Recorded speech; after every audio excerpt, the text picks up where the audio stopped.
नमस्कार दोस्तों, OCN network में आपका स्वागत है। मैं हूं ओमकार चौधरी।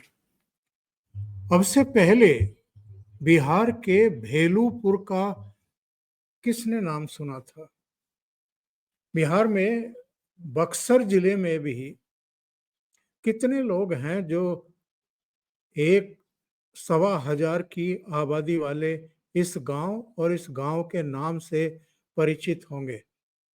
और ये भी उनको पता होगा कि इसी गांव की मूल निवासी, जिनके परदादा करीब 180-188 साल पहले त्रिनिदाद और टोबैको में जाकर के बस गए थे, और अब उनकी पड़पोती त्रिनिदाद और टोबैगो की प्रधानमंत्री है कमला प्रसाद बसेसर। कितने लोगों को इससे पहले पता होगा? लेकिन प्रधानमंत्री नरेंद्र मोदी की इसी के लिए तो प्रशंसा की जाती है। किन चीजों को किस समय पर सामने लाना है, कब पब्लिक को उस रहस्य से पर्दा उठाना है, और अगर कहूं तो उसका एक राजनीतिक लाभ भी हासिल करना है, इतनी समझ हमारे देश के कितने राजनेताओं को है। यहां तो रोजाना अडानी, अंबानी और पता नहीं, यही सब एक ट्रैक रिकॉर्ड है जो चलता रहता है। इसके अलावा उन्हें ना इतिहास से कोई मतलब, ना विदेशों में हमारे जो पूर्वज वहां जाकर के बस गए थे, उन्होंने क्या भारतीय ध्वज सातवें आसमान पर बुलंद किया है, फहराया है, किन किन क्षेत्रों में किन्होंने भारत की प्रतिष्ठा बढ़ाई है, नाम रोशन किया है, इससे इन लोगों का कोई लेना देना नहीं।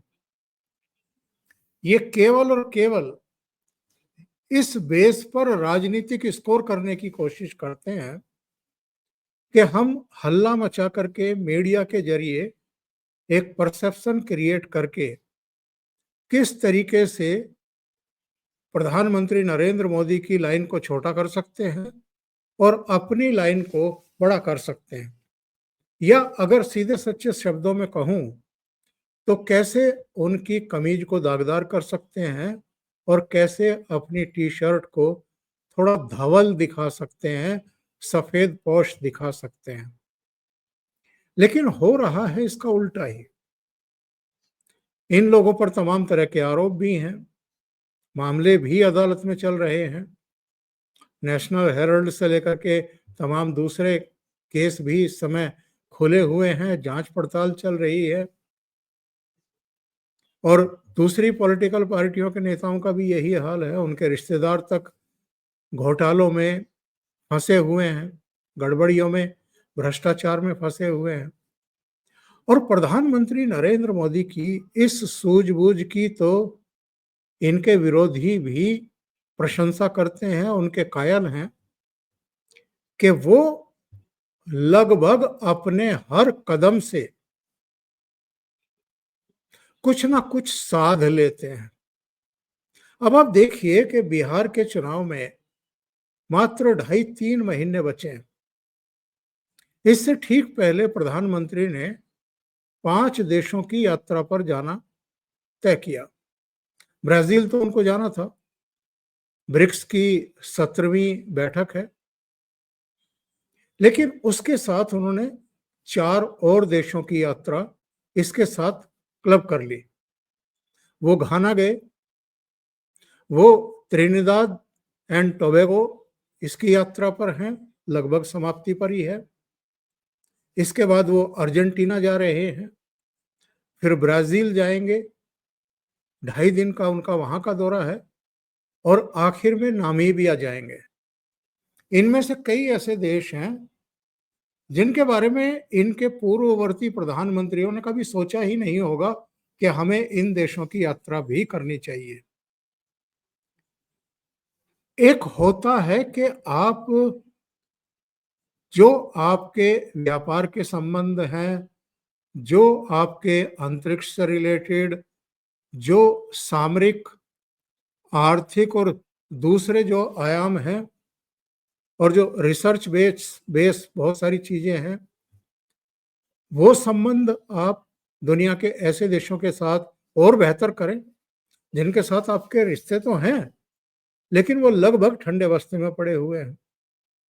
या किन किन नए क्षेत्रों में, अब जैसे खनन है, दूसरे कई एरिया हैं, टेक्नोलॉजी है, उनमें हम और ज़्यादा किस तरीके से एक दूसरे का सहयोग कर सकते हैं, एक दूसरे की सहायता से आगे बढ़ सकते हैं और रोजगार के साधनों का सृजन कर सकते हैं, ये इन 5 देशों की यात्रा में हम देख रहे हैं।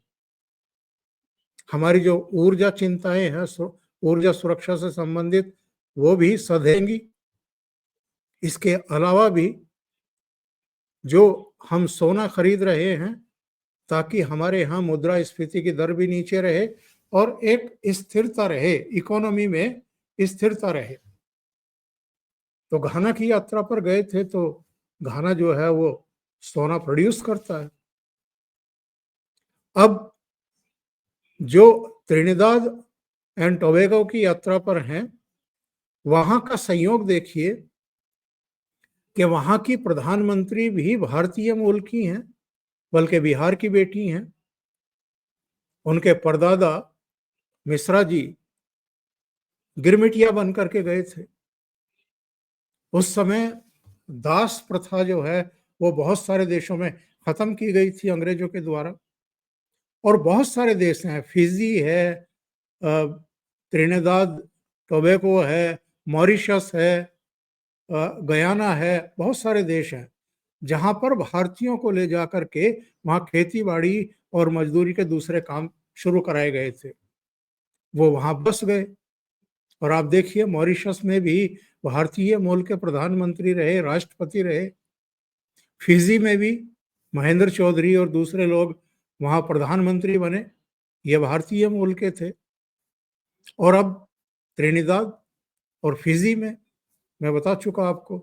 तो अलग अलग देशों में भारतीय मूल के लोग इस समय, राष्ट्रपति तमिलनाडु मूल की हैं, उन्होंने 2018 में ईसाई धर्म स्वीकार किया, लेकिन वो भारतीय मूल की हैं, प्रधानमंत्री भारतीय मूल की हैं। और नरेंद्र मोदी की ये एक खासियत समझिए कि वो कुछ ऐसे देशों की यात्रा करते हैं और मौके पर करते हैं। अब किसने सोचा होगा जब वो 5 देशों की यात्रा पर जा रहे थे कि घाना में उनको सर्वोच्च नागरिक सम्मान मिलेगा, त्रिनिदाद टोबैगो में उनको सर्वोच्च सम्मान मिलेगा। इन 5 में से 3 देशों की संसद को संबोधित करेंगे, 2 की संसद को संबोधित कर चुके, अभी अर्जेंटीना जाएंगे। तो हर जगह तो उनका सम्मान हो रहा है, 25 देश अब तक उनको सम्मानित कर चुके हैं। सबसे बड़ी बात, बिहार के चुनाव साधने के लिए उन्होंने संसद को संबोधित करते हुए भी और भारतीयों को संबोधित करते हुए भी, और द्विपक्षीय बातचीत के बाद जब मीडिया को संबोधित कर रहे थे तब भी इस बात का उल्लेख किया बाकायदा कि कमला प्रसाद बसेसर बिहार की बेटी हैं, बिहार के बक्सर के भेलूपुर गांव की है।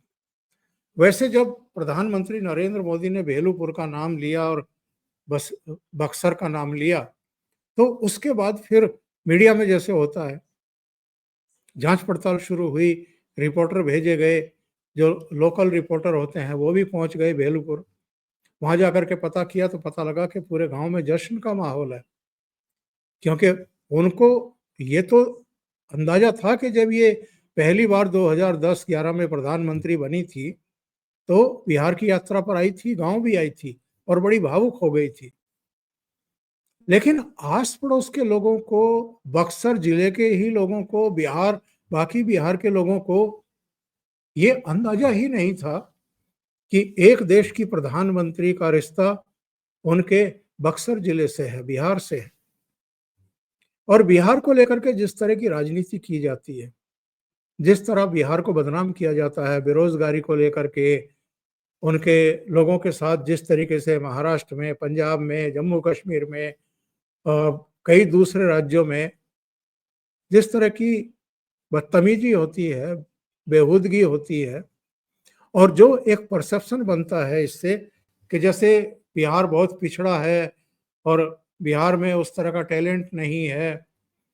ये जो घटना है और ये जो प्रधानमंत्री ने बाकायदा रेखांकित किया, कई बार अपने भाषणों में उल्लेख किया, और वहां की प्रधानमंत्री ने भी नमस्ते मोदी जी और नमस्ते भारत कह करके अपने उद्बोधन का शुरुआत किया, संबोधन का शुरुआत किया। प्रधानमंत्री किस तरीके से भारतीय संस्कृति का, सनातन धर्म का, और जो हमारी संस्कृति की पहचान है, जो गौरव है, उसका विदेशों में भी किस तरीके से प्रचार प्रसार कर रहे हैं, उसको गौरवान्वित कर रहे हैं। बस एक घटना से आप इसका अंदाजा लगाइए। वो अयोध्या में बह रही गोमती का जल भी लेकर के गए। वो महाकुंभ के समय जो माँ गंगा में जल प्रवाहित हो रहा था, उसका भी कलश लेकर के गए। सरयू का, अयोध्या में सरयू का, गोमती का नहीं। तो इनके जल लेकर के गए वो, और वहां की प्रधानमंत्री को भेंट किया। ये देखने को आप कह सकते हैं कि बस एक घटना मात्र है, लेकिन नहीं, इसके मतलब हैं। उनको अपनी मूल संस्कृति से, इतिहास से, जो हमारे आस्था के सर्वोच्च आराध्य देव हैं, श्री कृष्ण है, भगवान राम है, गंगा है, यमुना है, और गंगा यमुना का उन्होंने जिक्र भी किया कि ये लोग गंगा यमुना को जरूर पीछे छोड़ करके आए। इनके 4-5 पीढ़ियां अब यहाँ हो चुकी है, लेकिन ये अपनी संस्कृति को नहीं भूले, ये अपनी जड़ों को, अपने मूल को नहीं भूले। तो वो एक बहुत बड़ा मैसेज एक्चुअल में दूसरे लोगों को भी दे रहे थे, जो भारत में बैठ करके सनातन परंपरा को, सनातनियों को, सनातन धर्म को, उनको बिसराते हैं या एक तरीके से उसके बारे में गाली गलौज करते हैं, और जो सो कॉल्ड सेक्युलरिज्म का झंडा बुलंद करते रहते हैं। प्रधानमंत्री ने इस यात्रा के दौरान, अभी तो उनकी 3 देशों की यात्रा शेष है, अर्जेंटीना की, ब्राजील की और नामीबिया की। इन 3 देशों में भी वो और क्या क्या संदेश और संकेत देने वाले हैं, इस पर जरा नजर रखिए। घाना में भी भारतीयों से जिस तरीके से मिले, और यहाँ तो खैर भारतीयों की संख्या ही करीब 70% के आसपास बताई जाती है। ये फिगर ऊपर नीचे हो सकती है, लेकिन बड़ी संख्या में वहां पर हिंदू हैं, और जिनकी संख्या करीब 40% के आसपास बताई जा रही है। ईसाई भी हैं, 5% के आसपास मुसलमान हैं, और दूसरे धर्मों को मानने वाले लोग हैं। लेकिन वहां जाकर के भी प्रधानमंत्री ने जिस तरह भारतीय जनता पार्टी और जदयू गठबंधन के लिए बिहार को साधा है, एक संदेश दिया है, ये वही कर सकते हैं। कोई और इस बारे में सोच भी नहीं सकता और ऐसी समझ भी नहीं रखता। अभी के लिए इतना ही। बहुत बहुत धन्यवाद। अगर आपको ये चैनल और इसके कंटेंट पसंद आ रहे हैं तो लाइक करें, कमेंट करें, वीडियो को शेयर भी करें। अभी तक अगर आपने ये चैनल सब्सक्राइब नहीं किया है तो सब्सक्राइब कर लें, और साथ में लगे बेल आइकॉन को दबा दें, ताकि आगे आने वाले वीडियो और उनके नोटिफिकेशन आप तक पहुंचते रहें। बहुत बहुत धन्यवाद। नमस्कार।